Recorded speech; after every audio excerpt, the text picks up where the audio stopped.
Ration કાર્ડમાં કુટુંબમાં તમામ સભ્યોનું ઈ-કેવાયસી કરાવવા ભારત સરકારના અન્ન અને જાહેર વિતરણ વિભાગ દ્વારા નિર્દેશ જારી કરાયો છે, જેને લઈને હાલ કચ્છ જિલ્લાના રાશન કાર્ડ ધારકો મોબાઈલ એપ્લિકેશન, મામલતદાર કચેરી સહિતના માધ્યમથી ઈ-કેવાયસી કરાવી રહ્યા છે.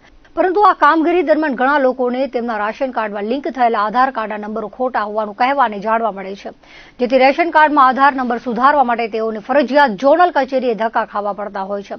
અહીં પણ દરરોજ લાંબી લાઈનો વચ્ચે મર્યાદિત લોકોના જ સાચા આધાર નંબર અપડેટ થઈ રહ્યા છે. ઝોનલ કચેરીઓમાં સ્ટાફ સીમિત અને બપોર સુધી જ કામગીરી થાય છે. તેમાં પણ દરરોજ કનેક્ટિવિટીના ધાંધિયા રહે છે, જેના કારણે કલાકો સુધી રાહ જોઈને બેસતા લોકોને લીલા તોરણે પાછા ફરવું પડે છે. ઘરના કામો મૂકી દિનચર્યા પાડીને ઘણા દિવસો સુધી ધક્કા ખાવા છતાં પણ રાશન કાર્ડમાં આધાર કાર્ડનો સુધારો ન થતા કેટલાક લોકો તો હિંમત હારી ગયા છે અને સુધારા માટે દોડધામનું કામ જ પડતું મૂકી દેવા નિર્ણય કર્યો છે. ભુજની મામલતદાર કચેરીએ ચાલુ સપ્તાહના પ્રારંભે જ ટોકન પ્રથામાં નવો નિયમ અમલી બનાવાયો છે.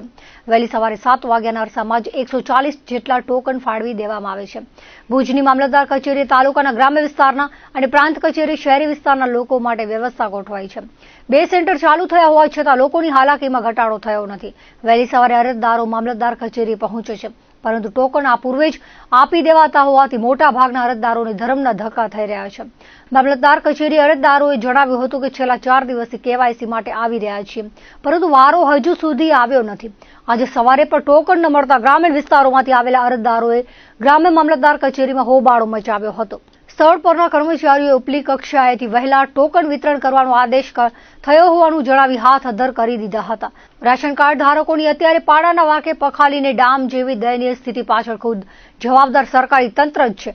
6 વર્ષ પહેલા જ્યારે રેશન કાર્ડમાં કુટુંબના સભ્યોના આધાર લિંક કરાયા હતા, ત્યારે 100% કામગીરીનો દેખાડો કરવા કર્મચારીઓ કોન્ટ્રાક્ટ બેઝ પર કામ કરતા ઓપરેટરો વેઠ ઉતારી ખોટા આધાર નંબરો નાખી દીધા હોવાથી અત્યારે ઈ-કેવાયસી કરવા સમયે લોકોને આધાર કાર્ડ ખોટું લિંક થયેલું હોવાની જાણ થઈ રહી છે અને હવે ઈ-કેવાયસીની પ્રોસેસ પૂરી કરવા માટે પહેલા આધાર નંબરનો સુધારો કરવા દોડધામ કરવી પડતી હોવાનું વિશ્વસનીય સૂત્રો જણાવી રહ્યા છે.